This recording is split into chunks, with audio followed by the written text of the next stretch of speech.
करी छचिंद्रा आलू भजा। मो चैनल प्रत्येकटी रेसिपी देखिए चैनल को सब्सक्राइब करनियंतु। चलंतु प्रस्तुत करवा छचिंद्रा आलू भजा। फ्रेंड्स, छचिंद्रा आलू भजा पाई मु 4टी छचिंद्रा नहीं।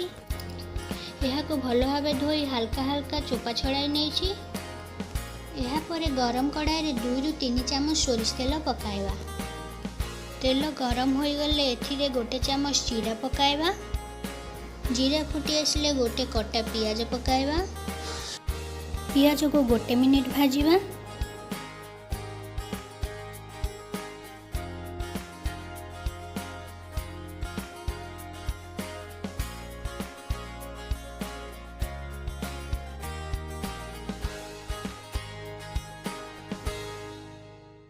बर्तमान चोपा छड़ा जाइए छचिंद्रा को यहीपरि भाव गोल गोल पतला पतला काटी नहीं।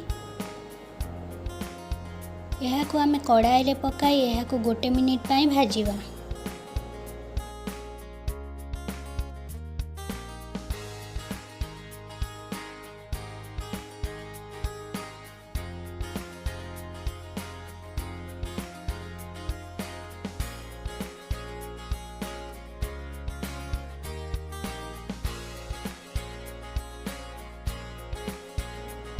बर्तमान ये 2टी आलू को यहीपरि भाव लंबा लंबा पतला पतला काटी नहीं। यह को अब छचिंद्रा रे पकाई 1 मिनिट भाजिबा।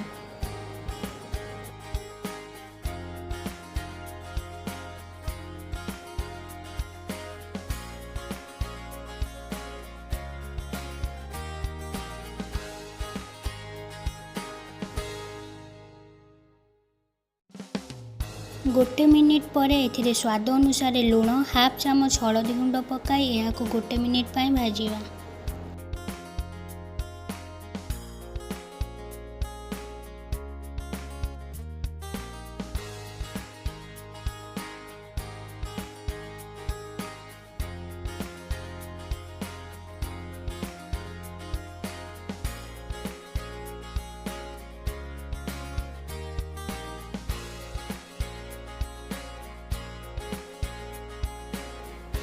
गोटे मिनिट पर यह को कभर दे सिझाइबा 10 मिनिट पाई। गैस रो फ्लेम लो रखिबा। मझिरे मझिरे यह को गोलाउथिबा, चेक करथिबा सिझिलानी कि नहीं।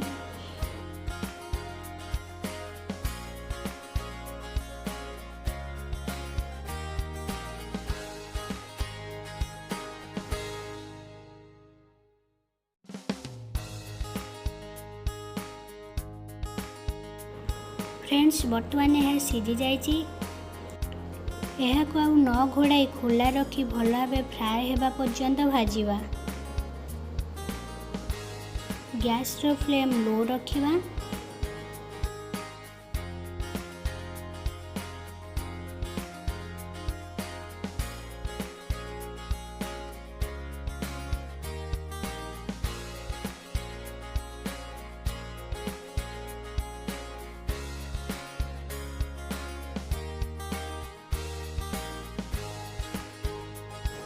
भजा बर्तमान भल भाव फ्राए हो जाइए। एथिरे भजा लंका और जीरा गुंड पकाइबा। यह को 2 ରୁ 3 मिनिट भाजिबा।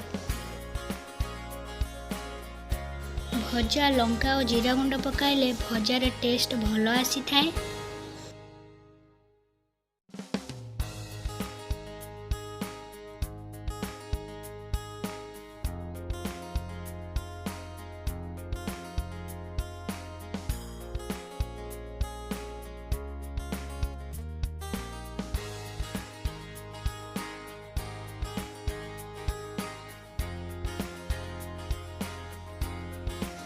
दो ରୁ 3 मिनिट हो जाइए। यह भल भाव भाजी हो जाइए।